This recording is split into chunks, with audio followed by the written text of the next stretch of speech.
দক্ষিণ চীনের Guangxi Zhuang স্বায়ত্তশাসিত অঞ্চলে ভয়াবহ বন্যার পর দেখা দিয়েছে নতুন আতঙ্ক। পানিতে তলিয়ে গেছে একাধিক সাপের খামার, আর সেখান থেকে শত শত সাপ আশপাশের এলাকায় ছড়িয়ে পড়েছে।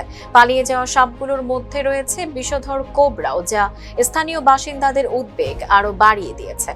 রাষ্ট্রীয় সংবাদ মাধ্যম জানায়, হেনঝু শহরের একটি সাপের খামার বন্যার পানিতে প্লাবিত হওয়ার পর সাপগুলো বেরিয়ে পড়ে। সামাজিক মাধ্যমে ছড়িয়ে পড়া ভিডিওতে স্থানীয়দের জাল দিয়ে সাপ ধরার চেষ্টা এবং বন্যার স্রোতে একটি কোবরাকে ভেসে থাকতে দেখা গেছে।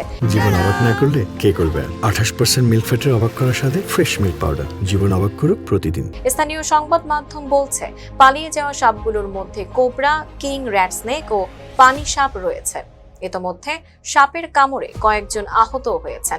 এক ব্যক্তি জানান, বাড়ি পরিষ্কার করার সময় একটি কোবরা তাকে কামড় দেয়। বেইজিং নিউজ অন্তত একজনের মৃত্যুর দাবি করলেও হাসপাতাল তা নিশ্চিত করেনি।